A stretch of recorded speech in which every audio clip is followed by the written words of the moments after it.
Salam Rahayu para jiwa, kembali bersama saya Dr. W. Mustika dalam Renungan Rumah Semesta. Semoga bermanfaat.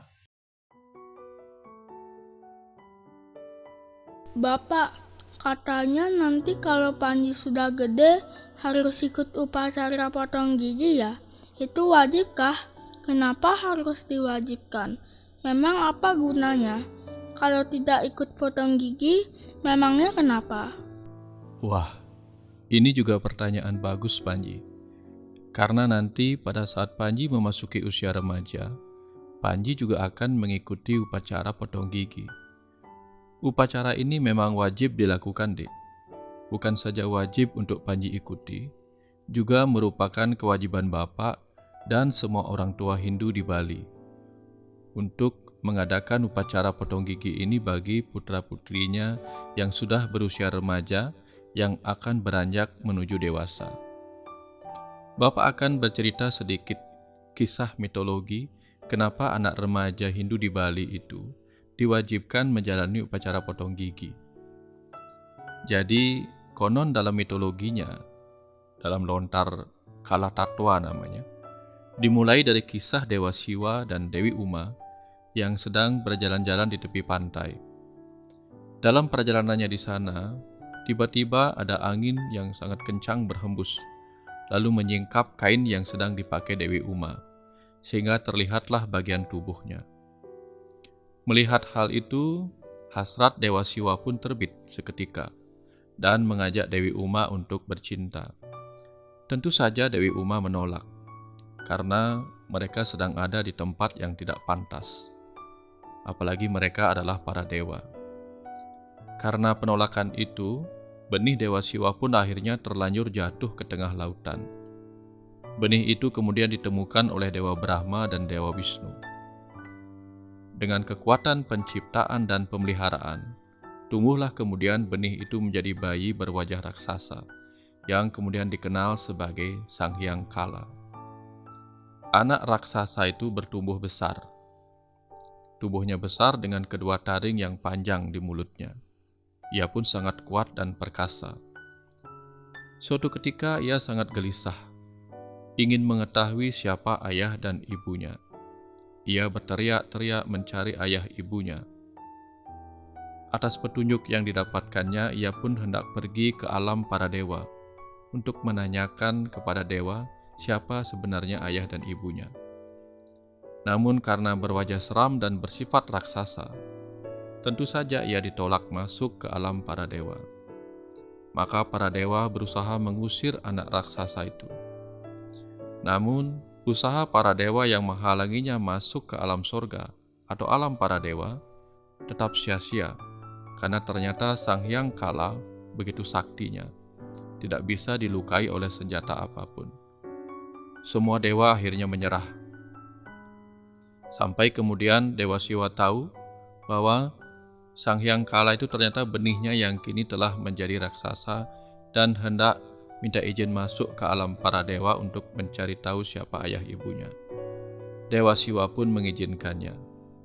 Agar ia bisa masuk ke alam surga, maka si anak diharapkan mau memotong rambut dan kedua taringnya yang runcing, sehingga ia akan diizinkan masuk ke alam para dewa. Nah, dari mitologi ini, Panji, kita diajarkan bahwa setiap anak itu sesungguhnya Sang Hyang Kala atau Betara Kala, yaitu jiwa yang sedang diberi kuasa atas waktu kehidupan dalam kelahirannya.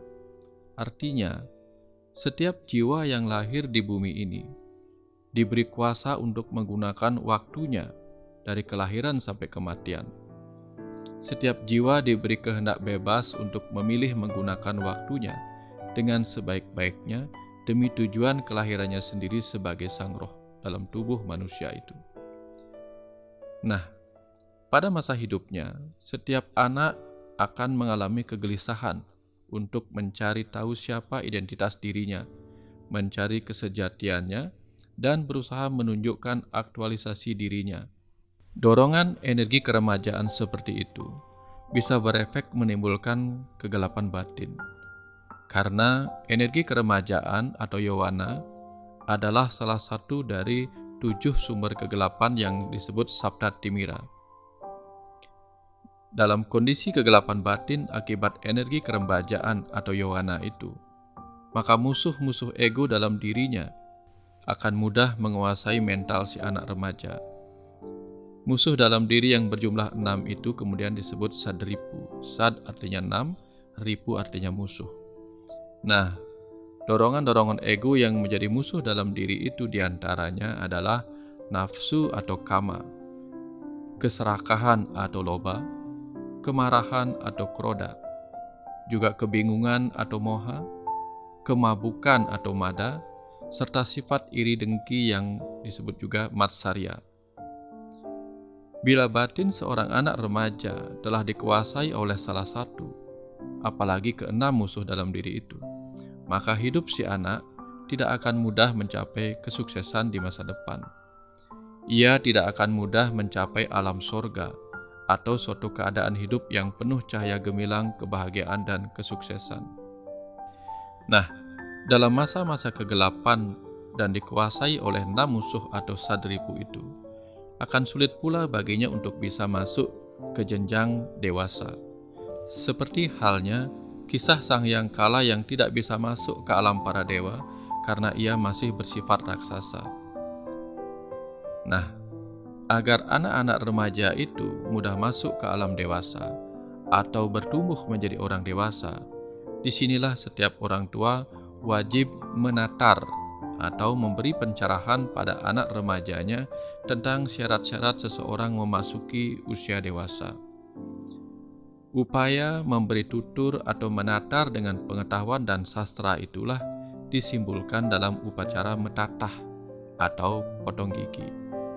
Dalam momen itu, si anak remaja akan metatah atau metatar dengan ilmu pengetahuan. Dengan pengetahuan kebenaran yang diajarkan itu, diharapkan semua dorongan ego yang bisa menjadi 6 musuh dalam dirinya akan bisa lenyap ataupun dikendalikan. Nah, simbolik dari upaya ini berupa memotong gigi atau meratakan 2 gigi taring dan 4 gigi seri di bagian atas. Kemudian mereka juga akan diajarkan bahwa dalam dunia orang dewasa, mereka akan bertemu dengan 6 macam gejolak rasa yang harus diterima dengan batin yang suci. 6 rasa atau sadrasa itu berupa rasa pahit, manis, asam, asin, sepat, dan pedas. Artinya, kadang dalam kehidupan orang dewasa akan bisa ditemui kehidupan yang terasa manis oleh sukacita, kadang terasa pahit oleh derita dan kesulitan hidup. Kadang ada banyak cemoohan yang terasa pedas untuk didengar telinga. Kadang hidup menghadirkan orang-orang dengan senyum masam ketidakramahan. Semua rasa itu harus belajar diterima sebagai orang dewasa. Nah, karena pentingnya syarat-syarat penerimaan terhadap segala rasa yang akan dialami pada masa seseorang masuk usia dewasa, juga pentingnya mengalahkan 6 musuh dalam diri itulah, maka prosesi metatah atau potong gigi ini menjadi upacara penting dan wajib dilakukan oleh orang tua pada anak-anak remajanya. Dalam filosofinya, sebenarnya yang terpenting adalah menuturkan ilmu pengetahuan kepada anak-anaknya yang beranjak dewasa.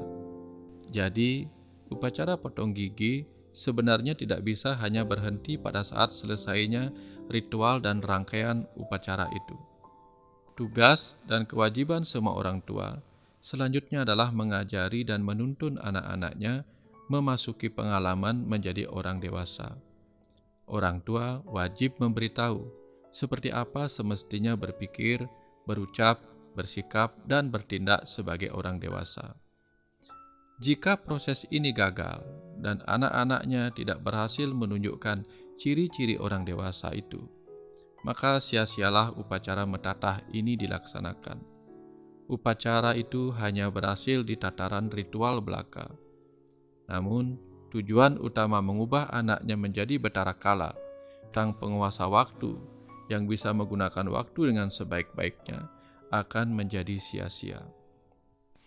Oh ya, Dalam prosesi metatah itu juga ada yang disebut ngekeb.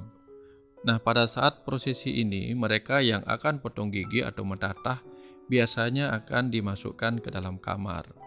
Tujuan sebenarnya adalah agar mereka melakukan proses perenungan diri dengan sungguh-sungguh, agar bisa mengenali dirinya, mengenali ego dan musuh-musuh dalam dirinya yang akan dihilangkan pada saat prosesi potong gigi berikutnya.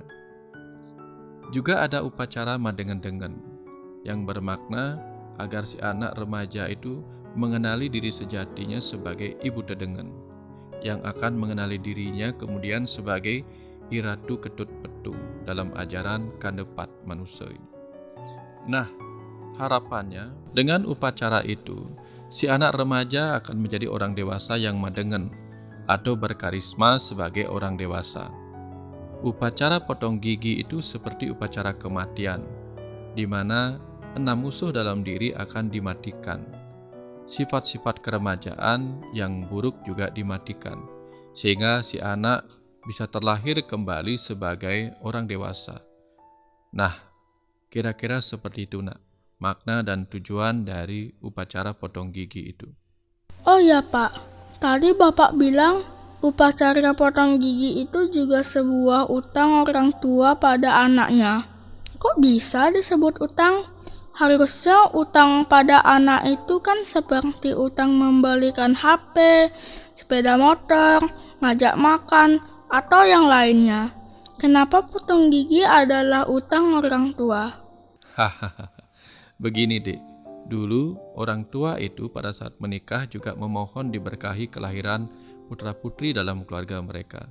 Dengan permohonan dalam upacara pernikahan itu, mereka juga berjanji pada leluhur bahwa mereka akan menyediakan tubuh yang juga memiliki pikiran dan perasaan yang suci sebagai tempat kelahiran kembali para leluhur yang telah suci.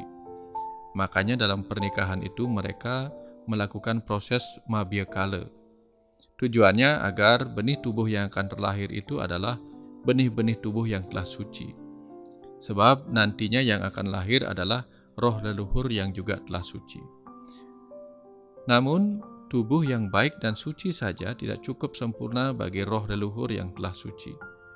Anak-anak mereka juga perlu memiliki pikiran dan perasaan yang layak untuk para dewa pitara atau roh leluhur yang akan lahir itu.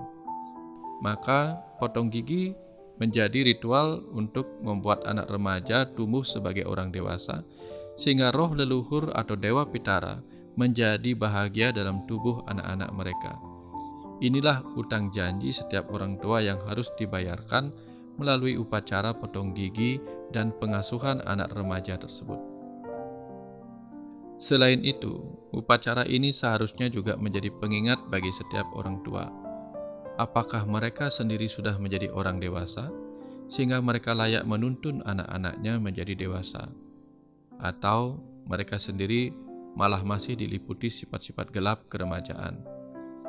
Jadi, selain membayar utang janji pada leluhur untuk menumbuhkan anak-anak yang suputra atau anak-anak yang bersifat baik, para orang tua juga membayar utang pada dirinya sendiri untuk terus-menerus menjaga diri sebagai orang yang bersifat dewa atau dewasa. Nah, kira-kira seperti itu yang bisa Bapak jelaskan sejauh ini, Dik. Nanti pada saat Panji potong gigi, Bapak akan ceritakan lebih banyak lagi. Mudah-mudahan Panji bisa memahami apa yang Bapak ceritakan ini. Terima kasih ya, Dik ya. Oh iya. Panji ngerti sekarang. Terima kasih Bapak.